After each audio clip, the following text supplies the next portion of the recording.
ตอนนี้เรากำลังจัดส่งเนาะพัดลมไอ้น้ำได้ลูกค้าเด้อพ่อแม่พี่น้องท่านใดสนใจถามได้เนาะพัดลมไอ้น้ำเรามีหลายขนาดเด้อขนาดเริ่มต้น40ลิตร60ลิตร80ลิตร100ลิตร130ลิตรเนาะพี่น้องเนาะพอดีจัดส่งลูกค้าเนาะ15หน่วยเด้อพัดลมราคาส่งเด้อสนใจถามได้เนาะเรามีหน้าห้านเด้อมันเป็นบริษัทเลยเนาะสินค้าเรามีหลายแบบหลายอย่างให้เลือกเด้อ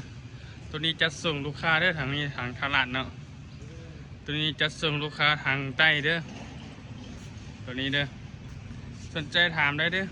พัดลมไอ้น้ำตู้ซักผ้าตู้เย็นเรามีครบเด้อพี่น้องเด้อสินค้าพร้อมสต็อกพร้อมส่งเด้อก็จะเป็นตู้กดน้ำเขาก็มีเนาะสนใจหาถามได้เด้อ